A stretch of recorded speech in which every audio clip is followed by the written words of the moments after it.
আউযু বিল্লাহি মিনাশ শাইতানির রাজীম। বিসমিল্লাহির রহমানির রহিম।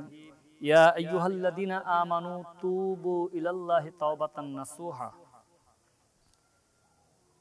দেশে এবং প্রবাসে যে যেখান থেকে দেখছেন আপনাদেরকে সাদর সম্ভাষণ।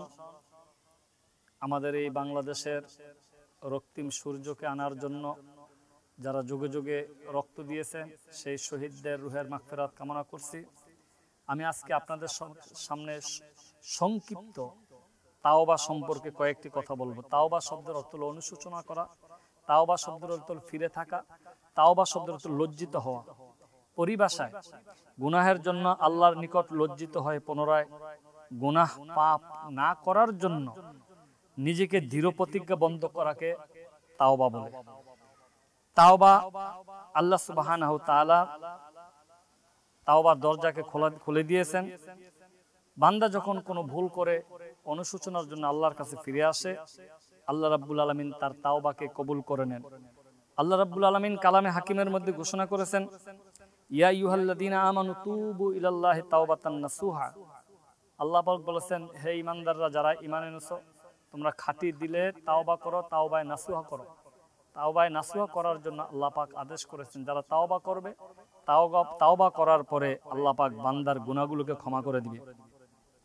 আল্লাহ পাক বলেছেন, ইয়া আইয়ুহাল্লাযীনা আমানু দুখুলু ফিস সিলমি কাফা ওয়া লা তাত্তাবিউ খুতুওয়াতিশ শাইতান ইন্নাহু লাকুম আদুউম মুবিন।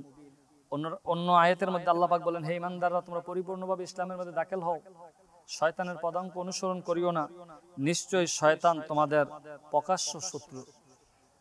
রাসূল আরবি সাল্লাল্লাহু আলাইহি ওয়াসাল্লাম তাওবার ব্যাপারে অনেক কথা বলেছেন যে তোমরা এভাবে তাওবা করো যেন তোমরা কখনো কোনো গুনাহই করো না।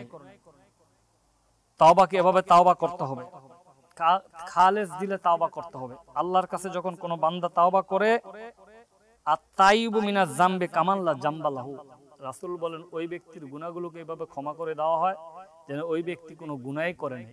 এজন্য আল্লাহর কাছে অনুশোচনা করতে হবে, তাওবা করতে হবে, ফিরে আসতে হবে। ইন্নাল্লাহা ইউহিব্বুত তাওয়াবিন, নিশ্চয়ই আল্লাহ তওবাকারীকে পছন্দ করেন, ভালোবাসেন। আর যারাই তওবা করবে, অনুশোচনা করবে, কান্নাকারি করবে, আল্লাহ রাব্বুল আলামিন তাদের তওবাকে কবুল করে নেবেন।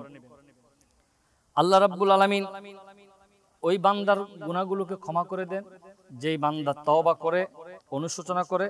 রাসূল আরবি সাল্লাল্লাহু আলাইহি সাল্লাম দৈনন্দিন 70 বার, মতান্তরে 100 বার তিনি আল্লাহর কাছে গুনার জন্য তাওবা করতেন। যে রাসূল আরবি সাল্লাল্লাহু আলাইহি সাল্লাম কোনো গুনাহই করে নাই, সে রাসূল আরবি সাল্লাল্লাহু আলাইহি সাল্লাম তিনি দৈনন্দিন 70 বার 100 বার তাওবা করতেন।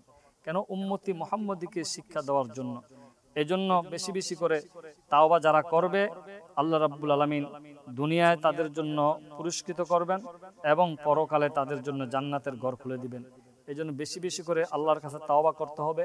কবি বলেন, হার গরি দেনে কি তু তৈয়ার হয়, জো না মাঙ্গে উসসে তু বেজার হয়। আল্লাহর কাছে যারা চায় আল্লাহ পাক বেশি খুশি হন, আল্লাহর কাছে যারা চায় না আল্লাহ পাক তাদের প্রতি গোসা হয়ে যান। এজন্য আল্লাহর কাছে বেশি বেশি করে চাইতে হবে। যে যত বেশি চাবে আল্লাহ পাক তার প্রতি তত বেশি খুশি হবে। এজন্য আসুন আমরা বেশি বেশি করে আল্লাহ রাব্বুল আলামিনের দরবারে নিজের ভুলের জন্য, অনুশোচনার জন্য, পাপের জন্য আল্লাহর কাছে আমরা তওবা করব। যারা তওবা করবে, খাঁটি নিয়তে তওবা করবে, আল্লাহ রাব্বুল আলামিন তার জীবনের গোটা জীবনের সব ভুলগুলোকে ক্ষমা করে দিবে। এভাবে ক্ষমা করে দিবে, রাসূল বলেন, আত-তাইয়িবু মিনাজ যামবি কামান লা যামবা লাহু। ওই ব্যক্তি ভুল করার পর, অনুশোচনা করার পর যখন তওবা করে, তার ভুলগুলোকে ক্ষমা এভাবে করে দেওয়া হয় যেন ওই ব্যক্তি কোনো গুনাহই করে নাই। এজন্য বেশি বেশি করে আল্লাহর কাছে তওবা করতে হবে। এবং আল্লাহ রাব্বুল আলামিন এই তওবার ব্যাপারে অসংখ্য জায়গাতে বলেছেন যে তোমরা এভাবে তওবা করবে, তওবা করার কারণে খাঁটি দিলে যদি তোমরা তওবা করো তাহলে তোমার গুনার জায়গা সাইয়াতিহিম হাসানা, তোমার গুনার জায়গার মধ্যে হাসানা দিয়ে পরিপূর্ণ করে দেওয়া হবে। এজন্য আসুন আমরা অনুশোচনা করি, জীবনের ভুলের জন্য, গুনার জন্য আল্লাহর কাছে কান্নাকাটি করি। যারা যত বেশি কান্নাকাটি করবে আল্লাহ রাব্বুল আলামিন তার তত বেশি সগীরা গুনাহগুলোকে ক্ষমা করে দিবে। দুনিয়ায় শান্তি আর পরকালে মুক্তি পেতে হলে প্রতিদিনের গুনার জন্য প্রতিদিন আল্লাহ রাব্বুল আলামিনের দরবারে অনুশোচনা করতে হবে, তওবা করতে হবে। যারা তওবা করবে, আর তাইবু হাবিবুল্লাহ, তারা আল্লাহর প্রিয় বান্দা হয়ে যায়।